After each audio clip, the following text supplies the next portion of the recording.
확정되고 확정되어서니 믿음의 눈 들어 주를 바라봅니다. 내 영혼이 확정되고 확정되어서니 믿음의 눈 들어 주를 바라봅니다. 내 영혼이 확정되고 확정되어서니 믿음의 눈 들어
존귀한 주보혈이 내 영을 새롭게 하시네. 존귀한 주보혈이 내 영을 새롭게 존귀한 주보혈 존귀한 주보혈이 내 영을 새롭게 하시네. 존귀한 주보혈이 내 영을 새롭게 하네. 하나님 아버지, 이 시간 우리가 주님 앞에 나아갑니다. 나의 모든 열정과 나의 모든 노력으로도 하나님의 거룩하심을 따라가기에 우리 너무나 부족함을 고백합니다. 하나님, 그러나 오늘도 주님의 보혈 앞에 우리가 나아가서 하나님 앞에 나아가길 소망합니다. 주님께서 우리에게 긍휼을 베푸시길 소망합니다. 하나님, 우리를 인도하시길 소망합니다. 하나님, 오늘 우리를 새롭게 하시길 소망합니다. 주님, 우리를 덮어주시며 주의 사랑으로 날 만져주시옵소서. 오늘 이 시간 주님을 만나길 원합니다. 우리를 주님 인도하시길 소망합니다. 보혈을 지나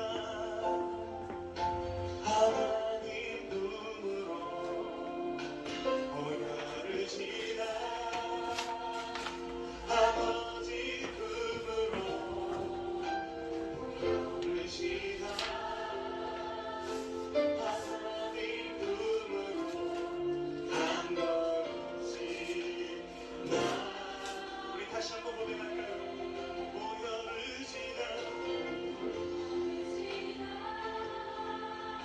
하나님 품으로 아버지 품으로 보혈을 지나 하나님 품으로 한 걸음씩 나아가요. 존귀한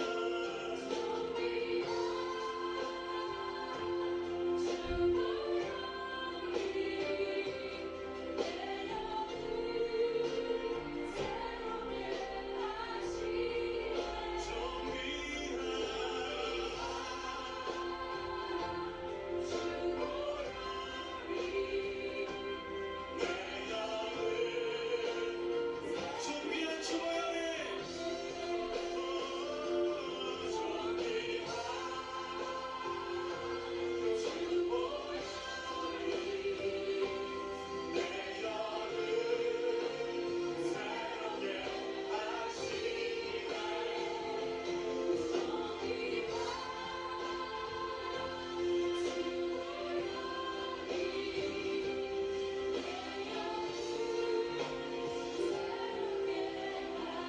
우리 다시 한번 이 찬양을 드리며 주님 앞에 나아갈 때 우리를 향한 주님의 사랑을 기억했으면 좋겠습니다.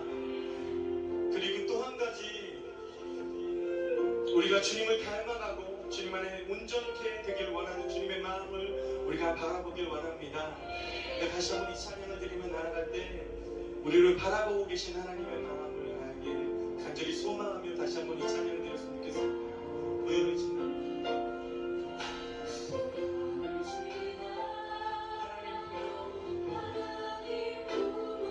보혈을 지나 아버지 품으로 보혈을 지나 하나님 품으로 한 걸음씩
가지고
내가 믿고 또 의지하는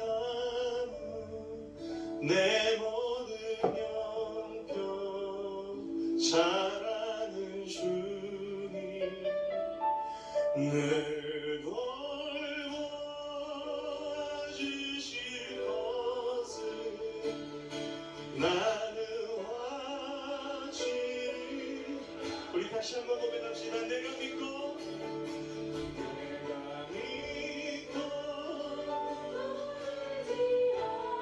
내 모든 영병 잘 아는 주님 늘 돌봐주실 것을 나는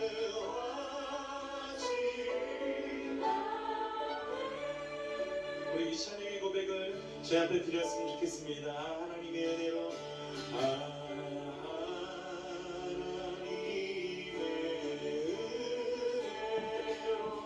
있을 데 없는 자 왜 구속하여 주는지 나 왜 내게 굳센 믿음과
5월 4일 3일밤 예배를 시작하도록 하겠습니다.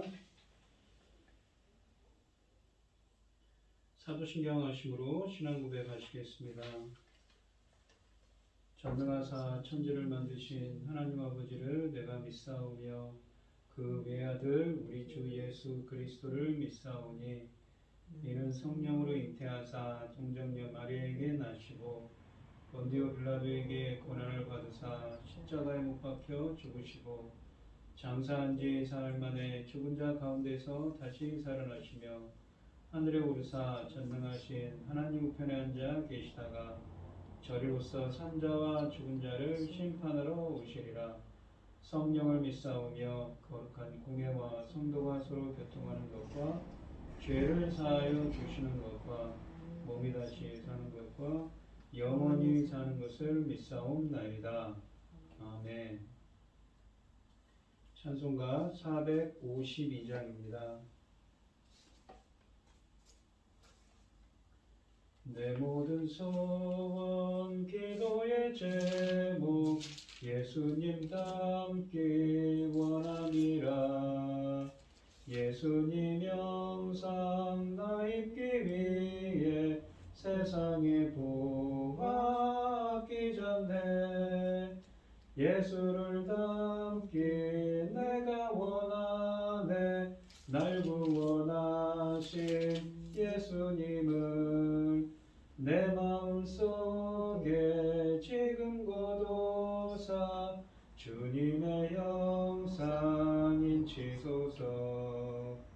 무한한 사랑 풍성한 긍휼 슬픈 자비로 하시는 주 길 잃은 죄인 부르는 예수 그 영상 담게 하옵소서. 예수를 담기 내가 원하네.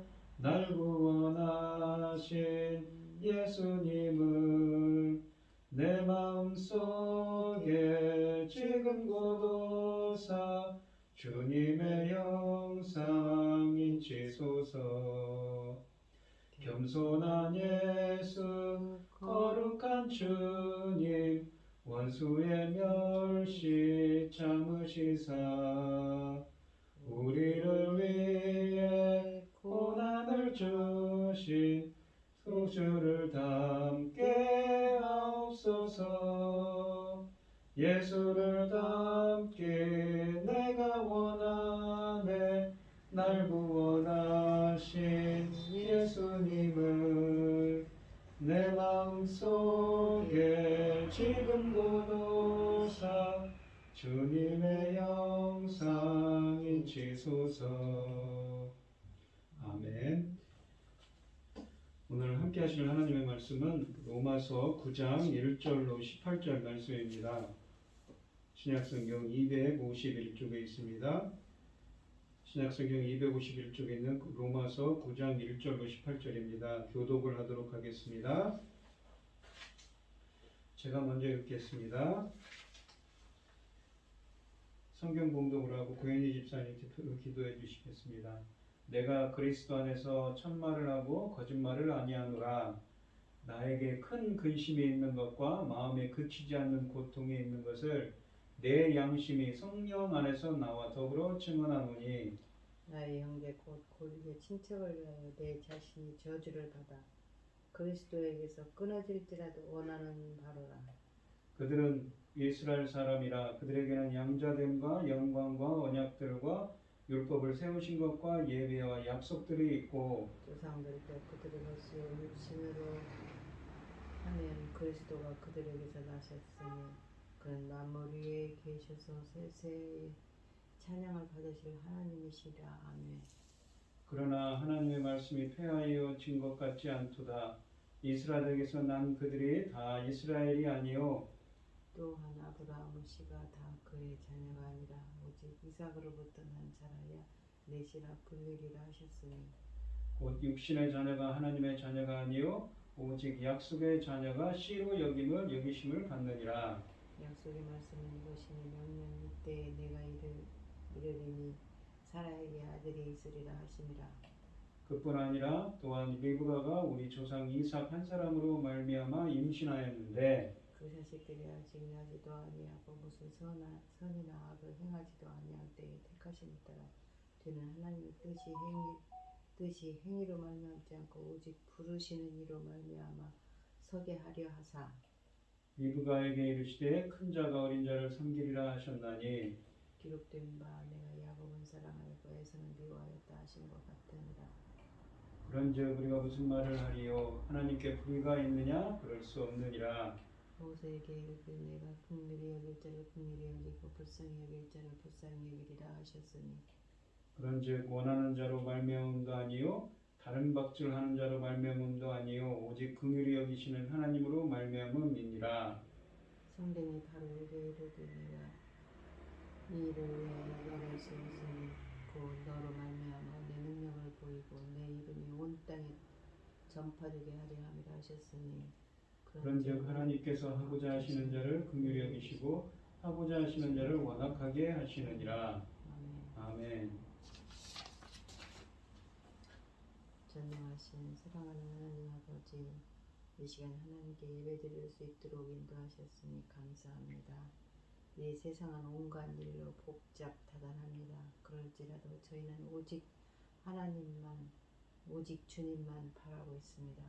천지를 지으시고 그 가운데 저희를 세우시고 사랑하시는 하나님, 그 사랑 앞에 사랑의 깊이와 높이를 상상할 수도 없는 그런 사랑입니다. 이 사랑을 저에게 주시기 위하여 아들을 죽이시기까지 하시고 증거를 주신 그 아버지, 부족한 저희로서는 감당하기 어렵습니다. 아무리 엎드려도 부족하기만 합니다. 이 사랑을 감당하기조차 어렵습니다. 전능하신 사랑하는 하나님 아버지, 그 사랑 앞에 어찌 게으를 수 있겠습니까? 죽도록 충성하여도 아무것도 아닙니다. 세상 나라 사명 감당하고 앞에 갈 수 있도록 도와주시옵소서. 이런 하나님의 사랑이 있는데 세상은 이토록 거칠고 복잡할까? 왜 이 사랑을 받지 못하고 있는지 안타깝습니다. 천지를 지으시고 그 사랑 가운데 살게 하신 하나님 아버지, 저희 나라를 지켜주시옵소서. 사명 감당하고 하나님 앞에 갈 수 있도록 도와주시옵소서.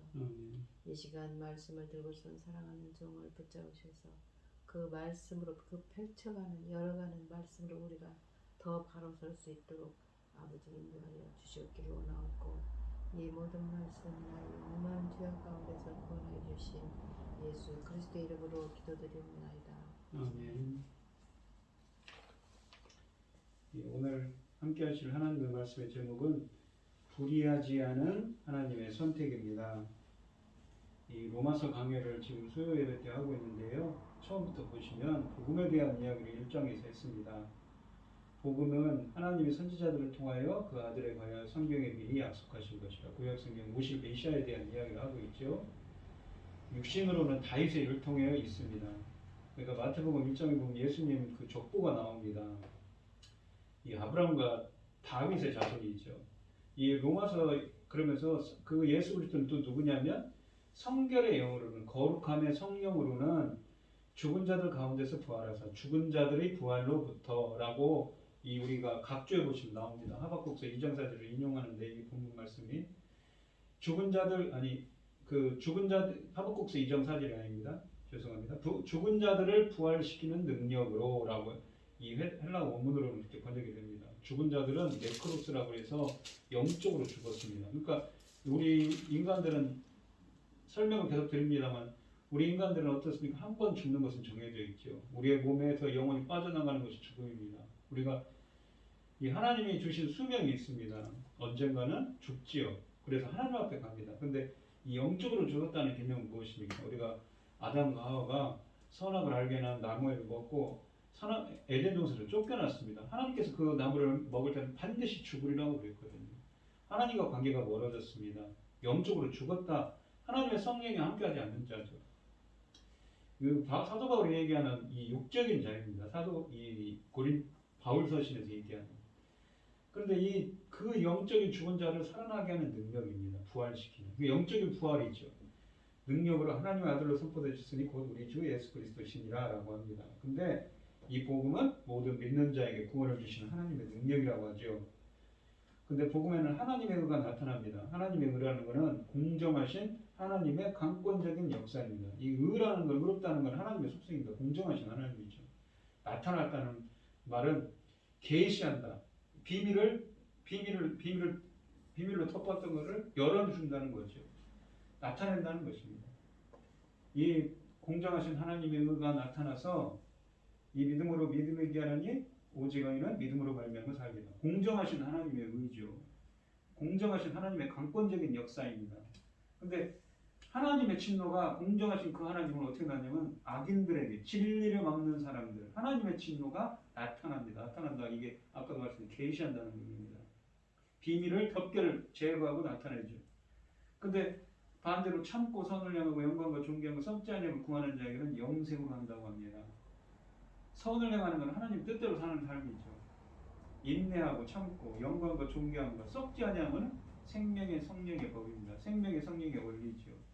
그 성령의 역사를 구하는 자죠. 영생을 하신다고 합니다. 근데 진리를 다음을 짓고 진리를 따르며 불의를 따르는 자에게는 진노와 분노를 하신다고 그러죠. 그래서 선을 행하는 사람에게는 이렇게 하나님의 은혜가 임하죠. 그런데 율법을 듣는 자가 의인이 아니요 율법을 행하는 자가 의인이라고 했습니다. 근데 로마서 3장 28절에는 사람이 의롭게 되는 것은 듣는 자가 아니요 율법을 행하는 자가 아니라 믿음으로 되는 줄 아느니라고 그랬습니다. 그러니까 여기서 이 말하고 저기서 이 말을 하죠. 그게 어떤 책에는 그렇습니다. 이것은 유대인에게 하고 이것은 이방인에게 한 얘기다라고 그렇게 이야기를 하지만 이방인에게든 헬라인에게든 뭐 유대인에게는 차별이 없는 복음이거든요. 근데 이 행하다는 게 인간의 행위가 아니라 포이에테스입니다. 창조자죠. 그러니까 율법의 이게 직역을 하면 소유격을 써서 율법의 창조자입니다. 율법으로 창조된 자입니다. 어떻게 창조하냐면 그 마음에 율법을 새깁니다. 이것은 새 언약의 말씀이죠. 예레미야서 31장 31절로 34절에 있는 새 언약의 말씀입니다. 보시면 그들의 마음속에 나의 법을 그들 마음속에 기록하여 그라포라는 말을 쓰죠. 그래서 하나님의 백성으로 만들어버린 거예요. 너무나 하나님 말씀 안 지키니까. 또한 요라마서 2장으로 가면 뭡니까? 이런 사람들에게 참고 선을 행하고 영광과 존귀함과 썩지 않음을 구하는 로마서 2장 7절에 있는 사람들에게 하나님의 강권적인 의가 나타나서 공정하신 하나님의 강권적인 역사가 나타나고 어떻습니까? 이 할례는 마음의 할지는 영에 있고 이거 헬라어로 직역을 하면 그렇습니다. 성령으로 마음의 할례를 베풉니다. 할례라는 건 베어버리는 거예요. 제거하는 거예요. 이 마음속에 이 하나님의 불순종하는 마음들을 다 제거해버립니다. 그래서 하나님의 사람을 만들어버리죠. 이것은 예수께서 36장에 있는 말씀의 성취입니다. 보시면 새 영을 너희 속에 새 마음을 속에 두고 너희 육신에서 굳은 마음을 제거하고 제거한다 이것이 할례를 뜻하는 히브리어입니다. 창세기에 나오는 똑같은 말이죠. 부드러운 마음을 줄 것이며 새 영을 너희 속에 두어 내 율례를 행하게 하고 완전히 마음속에는 불순종하는 마음들을 다 제거해버려요. 그래서 변화를 시키는 거죠. 강권적인 하나님의 그 공정하신 하나님의 강권적인 역사예요. 이거 내 백성이 되고 나는 너희 하나님이다. 언약 공식입니다. 새 언약이죠. 그러면서 이 참고 선행하고 영광과 존경을 썩지 않음을 구하는 자에게는 로마서 3장에 가면 그렇습니다. 예수 그리스도의 피로써 믿음으로 말미암은 피를 통하여 예수 그리스도의 십자가에 열린 보혈로 화목제물로 세워졌어요. 예수를요. 화목제물이라는 건 속죄소라고 그랬습니다. 번역이 잘못됐는데 힐라스트레이온. 우리가 지성소에 있는 그 뭡니까? 법궤가 있는데 법궤 위에 이 시온자가 있다고 했습니다. 원래는 천사들이 떠받치고 있는 형상이 그 위에 시온자 하나님의 보좌입니다. 근데 그 속죄소로 세우셨다고 합니다. 이것은 뭐냐면 카프렛이라고 해서 레위기에 있는 카프렛을 덮어버려요. 죄를 다 덮어버려요. 그리고 또한 그런 의미인데 이것은 죄를 간과하신다고 합니다. 간과하신다는 것은 못 본 채고 지나가 버립니다. 죄가 있는데도 못 본 채고 지나가고 없는 것으로 쳐주시는 거예요. 그래서 그 피로써 그런 거예요. 예수 그리스도의 십자가의 보혈로서. 그래서 자기의 그 의로우심 공정하심을 뭐예요? 나타냈다고 하는데 이게 헬라어로 엔데익스하는데 뭐냐면 헬라어로 행동으로 나타냈다는 거예요. 어떤 행동인데 십자가의 그 사건으로서 대속으로서 행동으로 그 하나님의 공정하신 의로우심을 나타내고 있다는 거죠. 그 피로써 속죄소로 삼으셔가지고 죄를 없는 것으로 그냥 지나쳐버려요. 어떤 사람들에게 참고 선을 행하고 영광과 존귀함과 썩지 아니면 구원한 자에게. 그래서 이제 그런 말을 합니다. 28절에 가면 인간의 우리 구원을 얻는 것은 인간이 구원을 얻는 것은 무엇인가? 인간의 행위가 아니라 하나님의 은혜라는 말을 하는 거죠. 로마서 4장에 가면 그러면서 아브라함, 믿음의 조상인 아브라함 이야기를 합니다. 이 바로 아브라함의 예를 얘기를 하면서 아브라함이 의롭다고 칭한 것은 할례받기 전이라는 거죠. 행위가 아니라는 얘기를 하고 있습니다. 그러면서 아브라함에게 했었던 약속들이 있습니다. 그러니까 아브라함과 이삭과 야곱에게 너가 이 땅에 창세기 12장부터 보시면 너와 네 자손이 이 땅을 주리라. 너는 복의 근원이 될지라. 너를 축복하는 자가 내 축복과 너를 저주하는 자가 내가 저주하리라. 너는 복의 근원이 되리라. 창대하리라 라고 하는데 그런 이 아브라함과 이삭과 야곱과 그 자손들에게 주신 약속, 그 약속의 상속자들은 누구냐면 누구입니까? 바로 하나님 나라의 오늘날 하나님 나라의 상속자라는 거죠. 그 아브라함의 영적인 자손들이 누구냐면 바로 예수 그리스도를 믿는 자라고 지금 이야기를 합니다. 그러니까 영적인 상속자들입니다. 하나님 나라의 상속자라는 얘기를 하죠.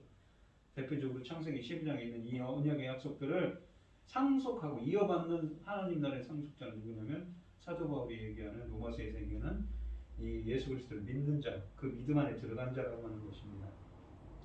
그러면서 5장 1절에는 어떻게 보면 화평을 누리게 됩니다.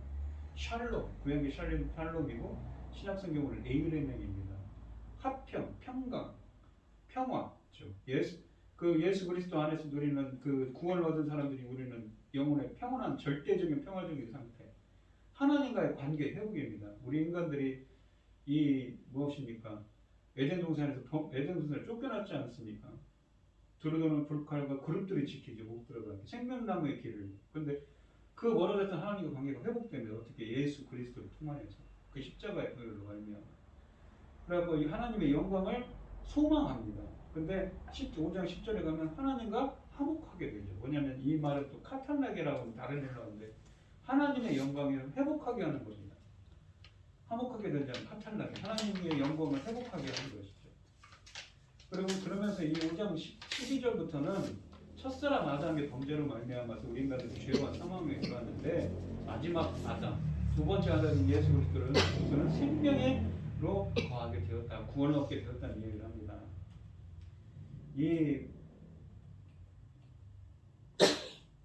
그러면서 이는 죄가 사망 안에서 왕노릇한 것 같이, 그러니까 첫사람 아담 때문에 그랬죠.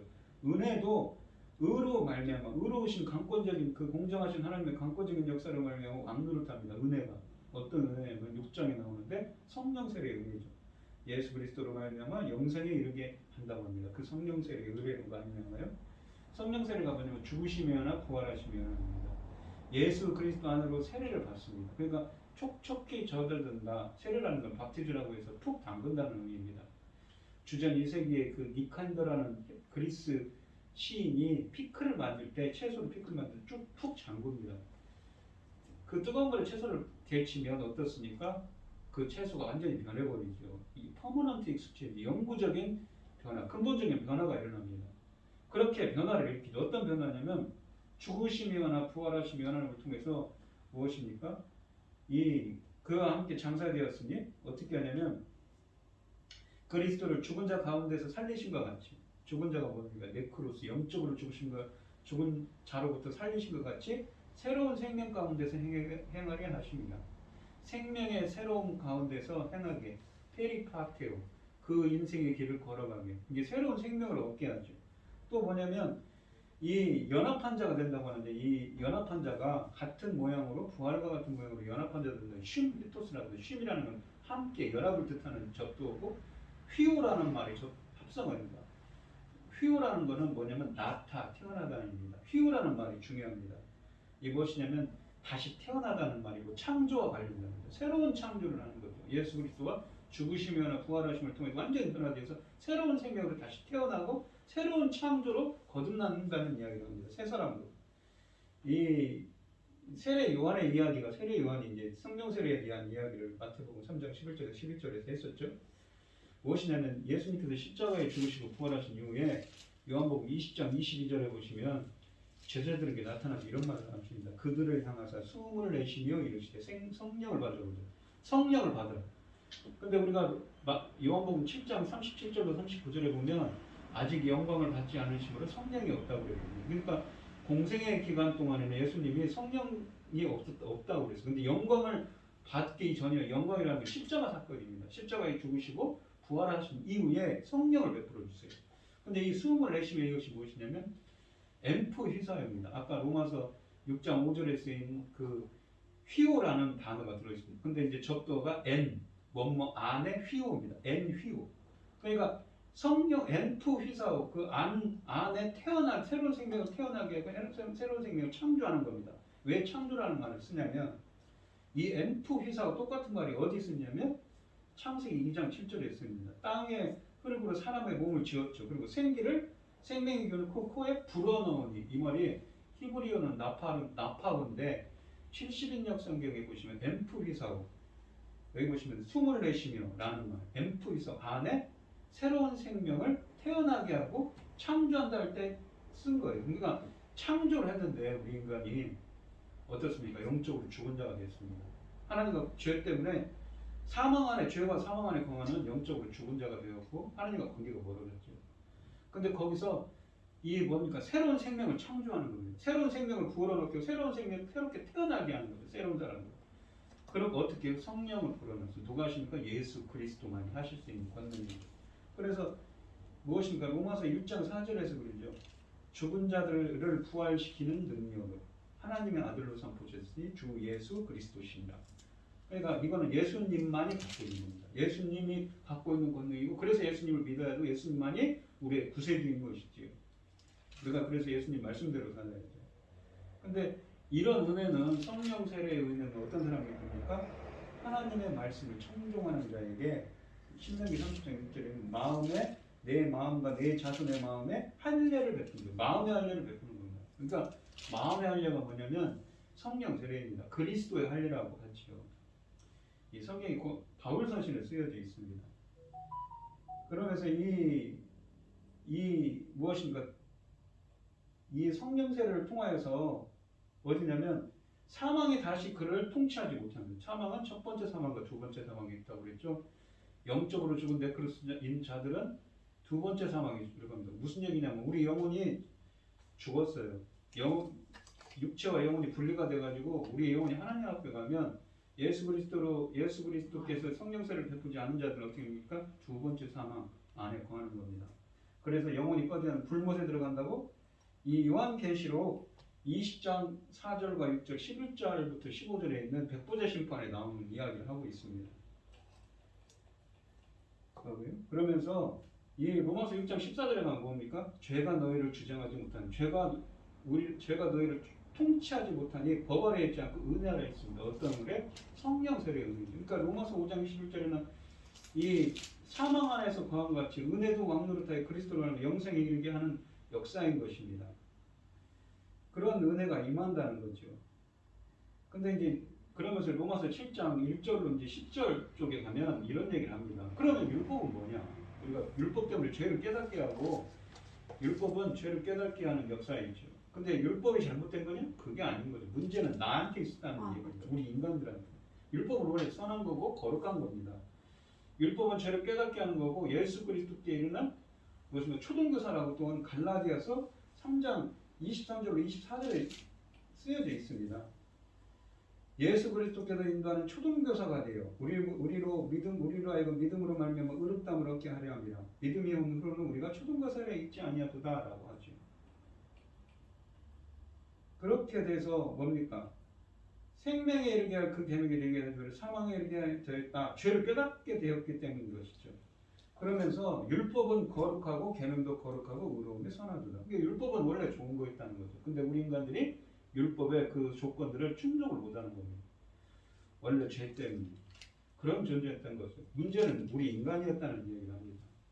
그러면서 13절부터 보시면 이 마지막 절까지 보시면 7장 마지막 절까지 보시면 우리 인간들이 이제 그 성령 세례를 인해서 영적으로는 변화가 됐고 육신을 입고 있기 때문에 연약한 아직도 어떤 시간이 필요한 겁니다. 육신을 입고 있기 때문에 우리가 그 육신의 연약함 때문에 괴로워하는 겁니다. 내 지체 속에도 한 다른 법이요 내 마음의 법과 싸워 내 지체 속에 있는 죄의 법으로 나를 사로잡는 것을 보도다. 이게 괴로워요. 사도 바울이. 그러니까 시간이 좀 필요합니다. 오라 나는 공고한 사람이다. 이 사망의 몸에서 누가 나를 건져내려 하고 괴로워하죠. 근데 8장에 가면 그리스도 안에 있는 생명의 성령이 위 죄와 사망에 대해서 너를 해방하였습니다. 해방. 생명의 성령의 법이라고 하는데 이게 율법인데 로고스가 율법의 뜻도 있고 원칙, 그 원리의 뜻도 있습니다. 생명의 성령의 원리가 죄와 사망의 원리에서 해방했다는 의미를 하고 있습니다. 그러면서 이 예수를 죽은 자 가운데서 살리신 이의 영이 너희 속에 거하시면 어떻게 합니까? 너희 죽을 몸도 살리시라. 조포에유를 합니다. 생명을 창조한다는 말을 하죠. 그래서 하나님의 영으로 인도받는 자가 누구니까? 하나님의 아들이라고 하죠. 영자, 양자예요. 이게 하나님의 그 아들의 지위를 받습니다. 아빠, 아버지라고 부르짖고 드디어 예수 그리스도와 함께한 상속자가 된다는 이야기를 하고 있습니다. 또한 어떻게 되냐면 그 사람들이 또 어떻게 되냐면 그 아들을 본받게 하기 위하여 미리 정해졌다고 그러죠. 이것은 뭡니까? 우리가 이 형상, 에이콘이라고 하는데 본받게 하여 쉰몰페인데 닮음, 유사입니다. 형상을 닮게 하기 위해 미리 예정하셨다고 하죠. 근데 이제 이 말이 어디 있냐면 우리가 창세기에 보시면 우리의 형상을 따라 우리의 모양대로 창조를 하셨죠. 에이콘이라는 말을 썼습니다. 호모요스라는 말을 하죠. 닮음 유사입니다. 근데 우리 인간들이 원래 그렇게 되는데 어떻습니까? 죄 때문에 그 하나님의 형상이 어떻게 되냐면 로마서 1장 18절로 보시면 썩어지지 않은 하나님의 영광과 썩어진 사람과 새와 짐승과 기어다니는 동물 모양의 우상으로 바꿨다. 우상이라는 거예요. 에이콘이라는 거예요. 동물 모양의 형상으로 바꾼 거예요. 우상을 섬기다 보니까 우리 인간들이 죄 때문에 그렇게 된 겁니다. 그랬는데 로마서 8장 29절에는 어떻습니까? 드디어 하나님의 형상을 회복하는 것입니다. 하나님의 형상을 회복하죠. 그러니까 그것이 무엇이냐면 제가 넘어갔는데 이 로마서 8장 23절에 보시면 우리 몸의 양자될 것, 아들의 지위를 받고 우리 몸의 속량, 몸의 구속이라는 이야기를 합니다. 아폴리트레오인데 몸의 속량을 기다리는 바로 그 몸의 속량인 것이죠. 그러니까 형상을 회복하는 것입니다. 그러면서 이 지난 시간에는 무슨 얘기냐면 끊을 수 없는 그 하나님의 사랑에 대한 이야기를 했습니다. 31절부터 39절까지. 누가 우리를 대적하겠는가? 이 자기 아들을 아끼지 않으시고 우리 모든 죄를 위해서 내주시니가 어찌 그 아들과 함께 모든 것을 우리에게 주시지 않겠느냐고 합니다. 누가 등에 택하신 자들을 고소하겠는가? 라고 합니다. 누가 정죄하겠는가? 하나님의 사랑에서는 누가 우리를 그리스도의 사랑에서 끌이요? 환난이나 공고나 박해나 기근이나 적신이나 어름다움이나 칼이냐? 칼이란 건 뭐냐면 쉽게 말하면 선교사들이 예수 그리스도 전하다가 목배임을 당하죠. 그런 일입니다. 순교한 겁니다. 기록된 바 우리가 주를 위하여 죽임을 당하고 되며 도술당할 위하여 안같이 여김을 받았나이다 함과 같으니라라고 합니다. 그러면서 이런 말을 하죠. 높음이나 깊음이나 다른 어떤 피조물이라도 우리를 주 예수 그리스도 안에 있는 하나님의 사랑에서 끊을 수 없느니라. 이게 드디어 하나님의 그 몸의 속량을 이루고 성화된 육체인 것입니다. 성화된 것이죠. 그래서 하나님의 그 사랑으로부터 십자가에서 죽기까지 그 사랑을 베풀어진 그 사랑이 이제 이 구원받아가지고 끊을 수 없다는 것이죠. 누구도 구원의 확신 가운데 거하게 하고 누구도 정죄할 수 없는 상태에 이르렀습니다. 근데 오늘 본문 말씀에 보시면 로마서 9장에 와서는 사도 바울이 이런 얘기를 합니다. 자기 동족인 이 이스라엘 백성들은 그럼 뭐냐는 거죠. 구약 성경에 나오는 이 바울은 이 예수 그리스도를 영접하지 않고 거부하는 자기 민족 이스라엘에 대해 크게 걱정하고 괴로워합니다. 그러면서 참 이스라엘은 인간의 행위나 혈통이 아니라 하나님의 선택과 약속으로 세워진다고 선언합니다. 또한 하나님의 약속을 폐하지 않고 하나님의 선택에는 불의함이 없다고 논증하고 있습니다. 이 사도 바울은 1장에서 8장까지 설명한 구원에 대해서 이제는 더 깊이 하나님의 선택에까지 거슬러 올라가서 말합니다. 이를 통해 구원은 전적으로 하나님의 주권임을 말합니다. 그러면서 또한 우리 인간의 공로가 전혀 없고 오직 하나님의 은혜로 된 것임을 강조하고 있습니다. 이런 예정의 차원에서 우리의 구원은 확고부동한 것이 되고 조금 더 흔들리지 않게 됩니다. 뿐만 아니라 우리는 모든 일을 주권적으로 행하시는 하나님 앞에서 참으로 겸상할 수 있게 되며 진정으로 감사할 수 있게 됩니다. 1절로 3절에 보시면 이 내가 그리스도 안에서 참말을 하고 거짓말을 아니하노라 나에게 큰 근심이 있는 것과 마음에 그치지 않는 고통이 있는 것을 내 양심의 성령 안에서 나와 더불어 증언하노니 나의 형제 곧 고륙의 친척을 위하여 내 자신이 저주를 받아 그리스도에게서 끊어질지라도 원하는 바로라 라고 말합니다. 바울은 이 9장에서 먼저 자기 동족 이스라엘의 문제로 인해 자기 마음에 큰 근심과 고통이 있다고 1절과 2절 말씀에서 이야기합니다. 이 내 양심이 성령 안에서 나와 더불어 증거한다고 말합니다. 이처럼 바울이 힘주어 말하는 이유는 사도행전 21장 28절처럼 바울의 대적자들이 바울을 향하여서 이스라엘 민족을 배반하고 이방인만 위한다는 오해를 풀기 위함이었을 것입니다. 이 사실을 더욱 강조하기 위해 바울은 자기의 그 고륙 친척을 위해서라면 자신이 저주를 받아서 그리스도에게서 끊어질지라도 원하는 바라고 3절에서 말합니다. 이런 저주 맹세를 통해 바울이 자기 민족을 위한다는 것을 강변하고 있습니다. 그렇다면 왜 바울은 이런 심정과 소원을 가진 걸까요? 그것을 왜 이런 마음이 들었는지 4절과 5절에서 설명을 합니다. 그들은 이스라엘 사람이라 그들에게는 양자됨과 영광과 언약들과 율법을 세우신 것과 예배와 약속들이 있고 조상들도 그들의 것이요 육신으로 하면 그리스도가 그들에서 나셨으니 그는 만물 위에 계셔서 세세 찬양을 받으실 하나님이시니라 아멘 라고 되어 있습니다. 이 4절과 5절에서 바울은 이스라엘 백성이 가진 특권에 대해서 말합니다.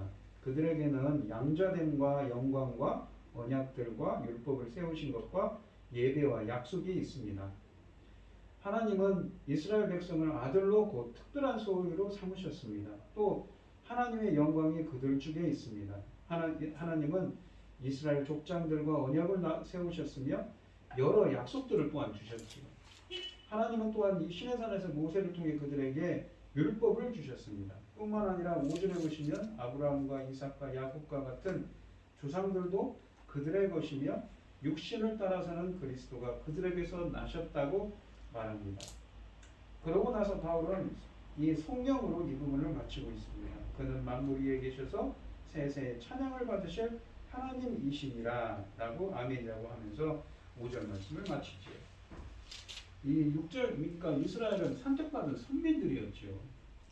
6절에 보시면 그러나라고 합니다. 그런데 하나님의 말씀이 폐하여진 것 같지 않도다. 이스라엘에서 난 그들이 다 이스라엘이 아니라고 합니다. 그러고 나서 바울은 다시금 본래의 논의로 돌아와서 하나님의 말씀이 폐하여지지 않았다고 합니다. 폐하다는 말은 떨어지다, 잃다, 실패하다, 무력하다 된다는 의미입니다. 이스라엘 백성의 다수가 메시아를 배척했다고 해서 하나님의 말씀이 실패한 것이 아닙니다. 왜냐하면 이스라엘에게서 난 그들이 다 이스라엘이 아니기 때문이라고 합니다. 6절에 곧 이스라엘의 육신적인 자녀들이 다 참 이스라엘이 아니라는 말입니다.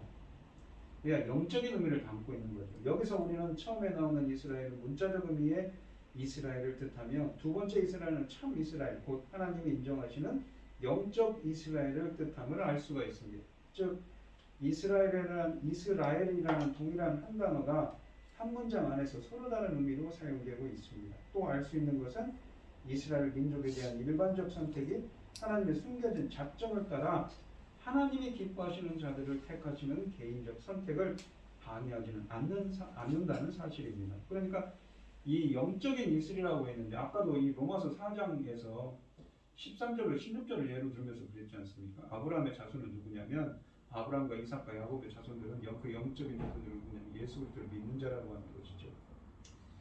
이 로마서 9장 7절로 8절에 보시면 또한 아브라함의 씨가 다 그의 자녀가 아니라 오직 이삭으로부터 난 자라야 내 씨라 불리리라 하셨으니 곧 육신의 자녀가 하나님의 자녀가 아니요 오직 약속의 자녀가 씨로 여기심을 받느니라 라고 되어 있습니다. 이 아브라함의 씨가 다 참 자녀가 아니라고 합니다. 오직 이삭으로부터 난 자라야 아브라함의 씨라고 불릴 것이라고 7절에 말합니다. 곧 육신의 자녀인 이스마엘과 그 후손들은 아브라함의 유업을 이을 자녀가 아니라는 말입니다. 오직 사라에게서 난 아들인 이삭의 자녀라야 참 아브라함의 씨라는 뜻입니다. 여기서도 인물 이삭이 중요한 것이 아니라 하나님의 약속을 따라 난 자라는 사실이 중요하다는 것이죠. 따라서 그래서 바울은 육신의 자녀가 하나님의 자녀가 아니요 오직 약속의 자녀가 씨로 여김을 받는다라고 8절에서 말합니다. 여기서 씨라는 것은 스펠마입니다.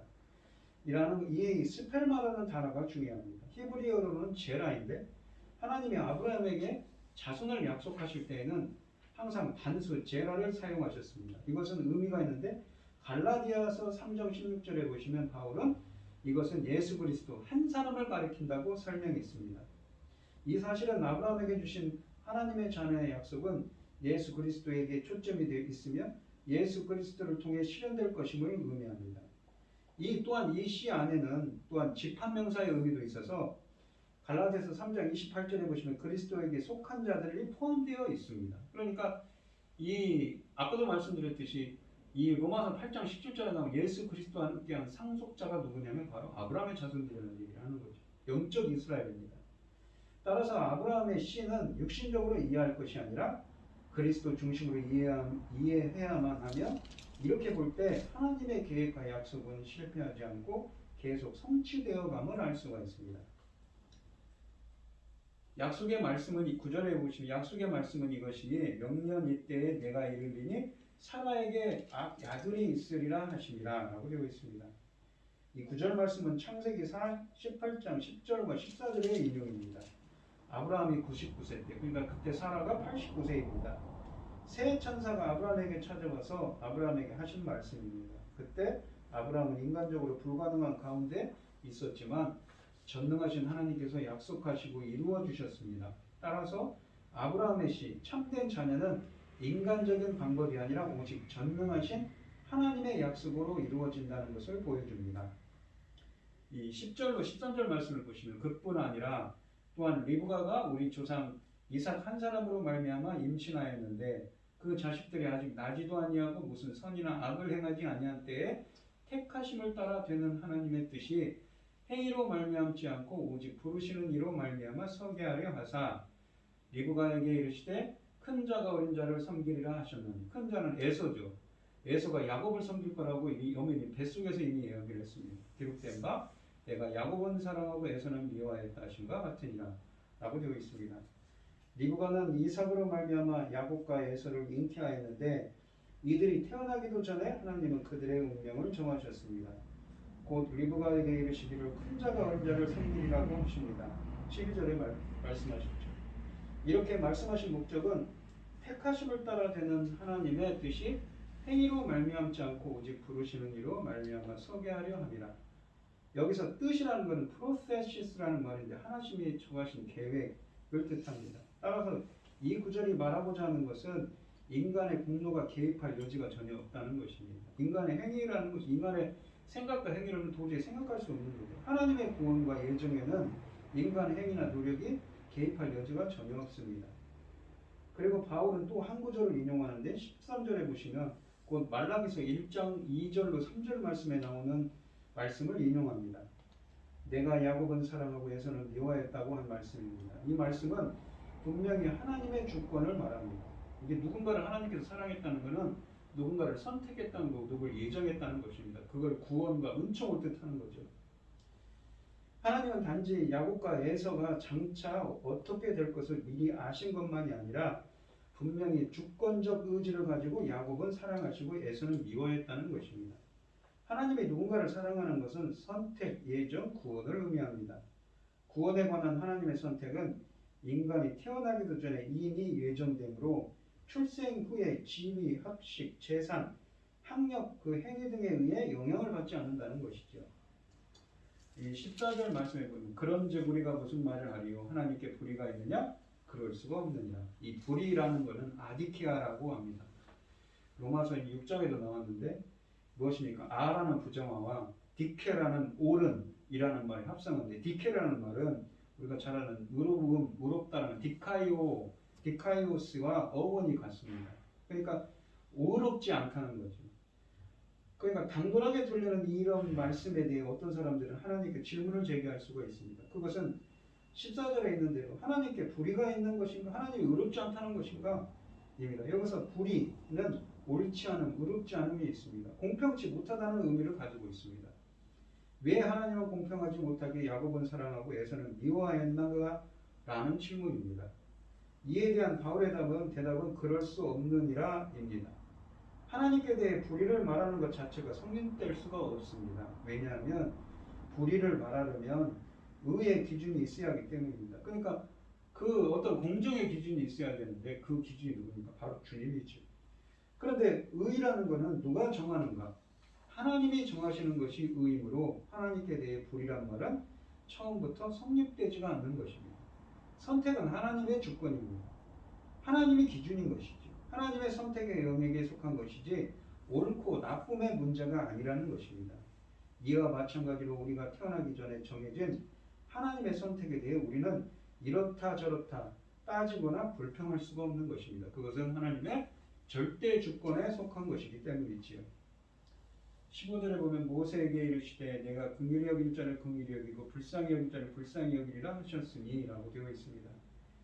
이 접속사 가르라는 말, 이게 왜냐하는이라는 말이 있는데 우리말 번역에는 딱 없습니다.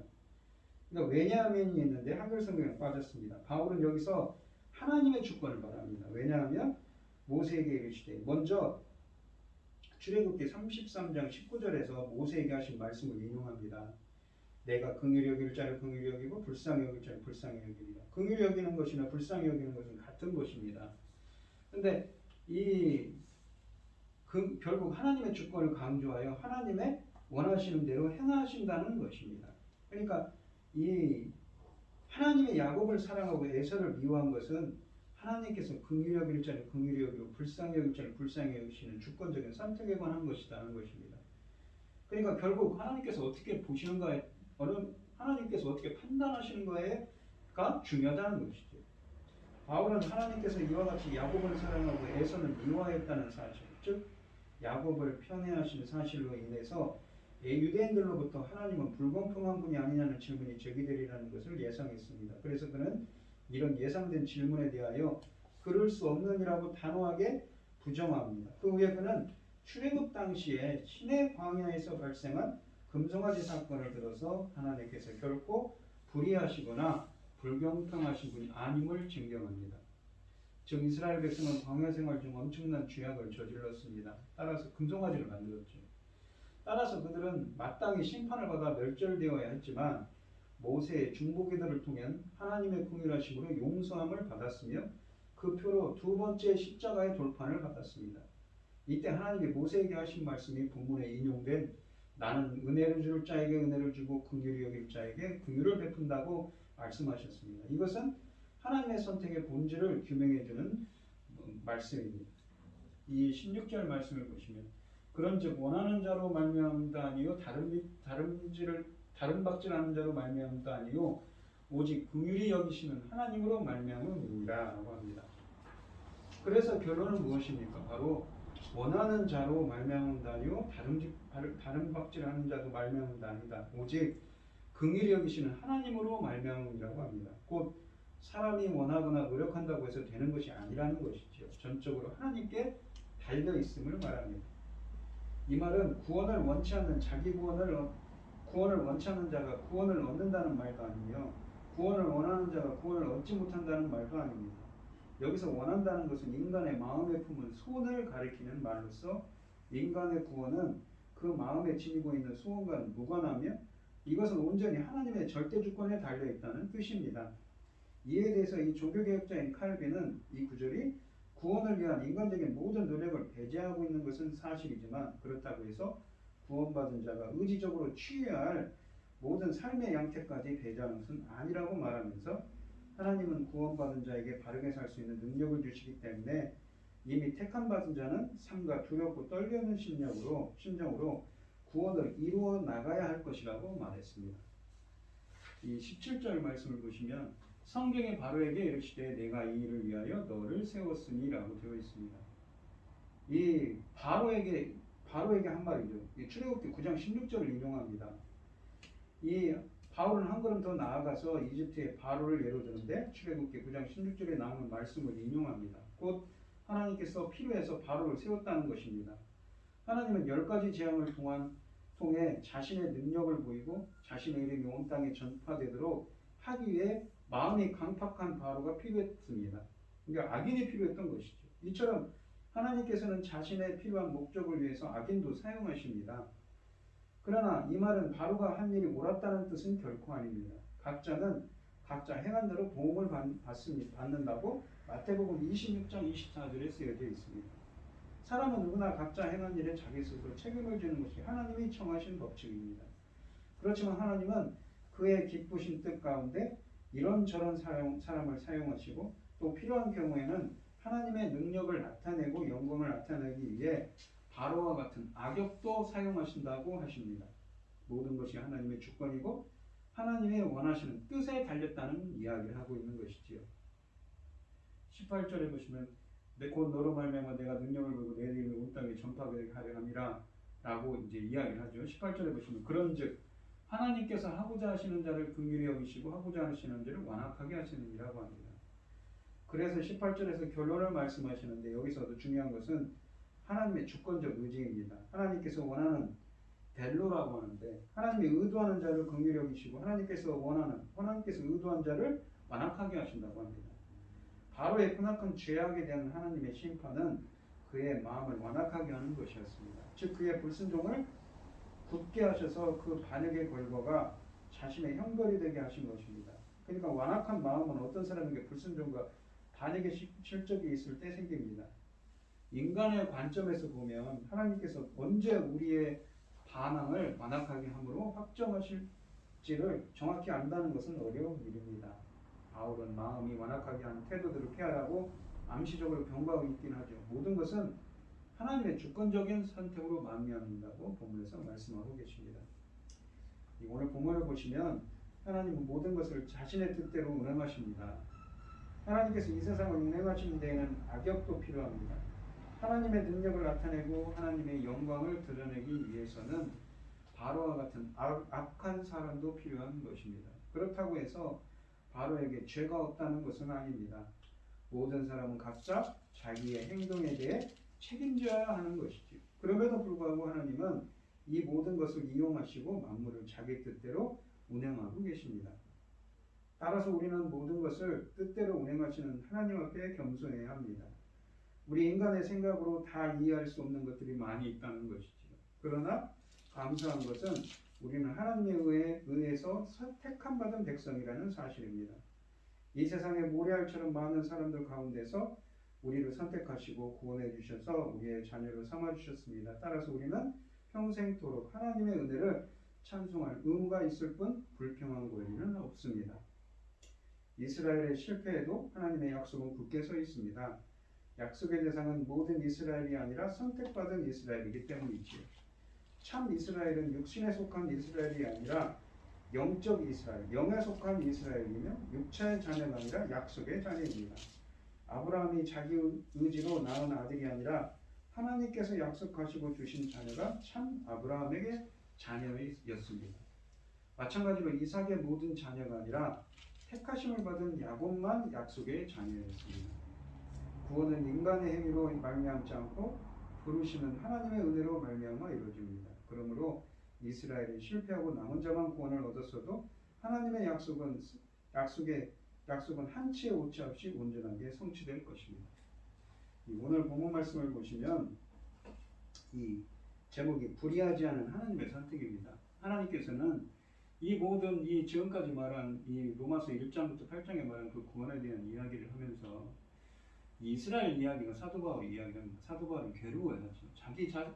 자기 그 동족들은 피를 나는 그 자기의 동족 고립들이 구세주신 예수 그리스도를 영접하지 않는다는 이야기를 하는 겁니다. 그렇다고 해서 하나님의 약속이 구약에서 말씀하신 그 약속들이 다 폐허해졌는가? 다 무력화되었는가? 그렇지 않다는 거죠. 진정한 아브라함의 자손이 누구입니까? 바로 예수 그리스도를 믿는 자라고 이 사도 바울은 이야기합니다. 진정한 영적 이스라엘, 참 이스라엘이 바로 우리라고 이야기를 하는 것이지요. 그것은 모두 하나님의 주권적인 선택이고 예정이라고 표현합니다. 그래서 누구도 거기에 뭡니까? 의문을 제기할 수가 없는 거죠. 하나님이 불의하시다고 말할 수가 없는 겁니다. 왜냐하면 그것은 창조주 하나님께서 하시는 일이기 때문에, 주님이 판단하셔 하시기 때문에 누구도 거기에 이유를 제기할 수가 없는 것이지. 우리를 여기까지 인도하시고 우리를 선택하시고 예정하시고 사랑해 주셔서 이러한 구원의 엄청난 구원의 풍성한 은혜까지 주신 그 하나님의 은혜와 은혜에 감사드리는 여러분들이 되시길 바랍니다. 그러한 하나님의 약속 가운데 있고 말씀 가운데 있는 우리들입니다. 항상 하나님께 먼저 감사할 수 있는 여러분들이 되시고 앞으로도 주님의 뜻 안에서 온전함을 이룰 수 있도록 주님의 말씀을 성취하는 우리가 되게 달라고 간절히 기도하며 나아가는 여러분들이 되시기를 축원드리겠습니다. 기도하겠습니다. 하나님 아버지 감사합니다. 오늘 주신 하나님의 말씀처럼 저희들을 창세전에 택정하시고 여기까지 불러주시고 이렇게 하나님의 말씀 정말 엄청난 구원의 은혜 가운데 거하게 하여 주셔서 감사를 드립니다. 앞으로도 이 엄청난 은혜 가운데 있는데 앞으로도 이 주님의 은혜 가운데서 항상 하나님의 뜻을 이룰 수 있도록 저희들을 붙잡아 주시고 함께하여 주시옵소서. 그 누구도 이유를 제기할 수 없는 하나님의 절대 주권과 하나님의 그러한 오묘하신 섭리 가운데 있는 역사를 깨달을 때마다 너무나 감사할 수밖에 없습니다. 너무나 감사하고 지금까지 인도해 주신 그 하나님의 은혜가 앞으로도 세세토록 영원히 함께하여 주시옵소서. 이 모든 말씀 거룩하신 예수 그리스도의 이름으로 기도드리옵나이다. 아멘. 찬송가 540장입니다. 540장인데 3절과 4절만 하겠습니다. 주의 보좌로 나갈 때에 어찌하니 기쁠까. 주의 얼굴을 항상 배우니 더욱 친근합니다. 내가 매일 십자가 앞에 더 가까이 가오니 구세주의 흘린 보배 피로써 나를 젊게 하소서. 우리 구주의 넓은 사랑을 증명할 자 없으며 주가 주시는 참된 기쁨도 헤아릴 수 없도다. 내가 매일 십자가 앞에 더 가까이 가오니 구세주의 흘린 보배 피로써 나를 젊게 하소서. 아멘. 축하하심으로 오늘 예배를 마치도록 하겠습니다. 이제는 주 예수 그리스도의 은혜와 하나님의 극진하신 사랑과 성령의 교통하심이 나를 선택하고 불러주신 하나님의 은혜에 감사하기를 찬송하기를 소원하는 성도들 머리 위에 이제로부터 영원히 함께 있을지어다. 아멘. 감사합니다.